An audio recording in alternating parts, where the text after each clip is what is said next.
Software ఉద్యోగం కోసం మంచి క్రేజీగా పరిగెడుతూ ఉంటారు చూడండి.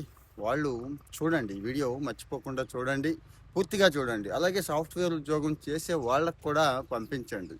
ఈ విషయాలన్నీ తెలియాలండి. కాగ్నిజెంట్ రీసెంట్గా ప్రోహాన్ మేనేజ్మెంట్ టూల్ అని ఒకటి తీసుకొచ్చిందండి. సోషల్ మీడియాలో కూడా గోల అవుతోంది, రచ్చరచ్చ అవుతోంది. చూడండి, ఏం లేదండి.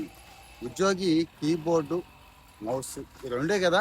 అంటే కంపెనీ ల్యాప్టాప్ ఇచ్చినా, కంపెనీ సిస్టమ్ ఇచ్చినా, కంపెనీలో పని చేసినా, వర్క్ ఫ్రమ్ హోమ్ చేసినా ఈ రెండింటి మీద పని చేస్తాడు కదండి. ఒక 5 నిమిషాలు కీబోర్డ్ కానీ మౌస్ కానీ టచ్ చేయకపోతే వాడు ఖాళీగా ఉన్నాడు, అంటే ఏ పని చేయట్లేదు అని అర్థం అండి. గుర్తుంచుకోండి, అంటే వాళ్ళు పెట్టుకున్న రూల్స్ చెప్తున్నాం. ఇది బాగా వైరల్ అవుతుంది చూడండి.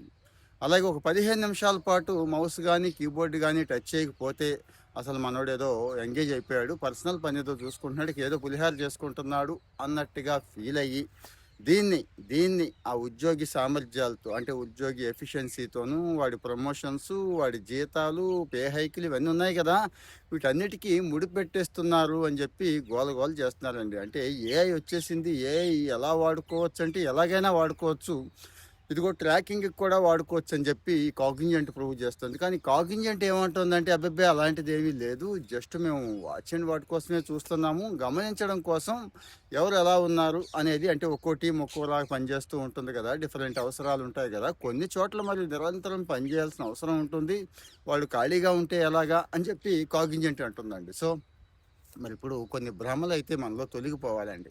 సాఫ్ట్వేర్కి వెళితే మంచి జీతాలు ఇస్తారు, అసలు బ్రహ్మాండంగా ఉంటుంది లైఫ్, మామూలుగా కాదు అనుకుంటాం కదా. కానీ ఈ మధ్య చాలామంది చెప్పేస్తున్నారు అక్కడ ఉండే బాధలేంటి, కష్టాలేంటి, వచ్చే రోగాలేంటి, అక్కడ ఉండే వాళ్ళు ఎలా ఉంటారు, మేనేజ్మెంట్లో టీం లీడర్ దగ్గర నుంచి ఎలా ఉంటారు, ఎంత సైకోల్లాగా ఉంటారు.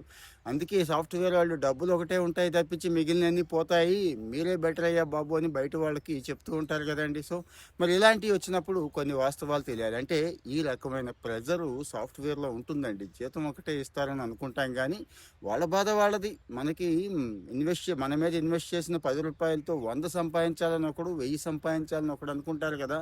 అది కాగ్నిజెంట్ కావచ్చు, ఇంకొకటి కావచ్చు. సో మరి మీకేమనిపించింది అసలు ఈ వీడియో ఎందుకు చేస్తున్నానంటే, ఇలాంటి ట్రాకింగ్ టూల్స్ పట్ల మీ అభిప్రాయం ఏంటి, మీకు ఏమనిపించింది, ఆల్రెడీ మీకు ఉందా, అంటే పనిచేసే వాళ్ళ మీద ట్రాకింగ్ జరుగుతుందా, కొత్తగా వెళ్ళేవాళ్ళు ఇలాంటివన్నీ భవిష్యత్తులో ఇంకా పెట్టేస్తారు కదండి. మరి ఏమనుకుంటున్నారు మీరు? ఈ సమాచారం ఇవ్వడం కోసమే నేను ఇది షేర్ చేస్తున్నాను. దయచేసి కామెంట్లో మీ ఒపీనియన్ చెప్తూ, ఇంకా కొంతమంది కామెంట్ చేయాలి కదా, వాళ్ళకు కూడా షేర్ చేయండి. ఇలాంటివి కూడా నచ్చుతున్నాయి చెప్పండి సార్ అంటే ఇవి కూడా చెప్తూ ఉంటాను. ఫాలో అవుతూ ఉండండి. Thank you.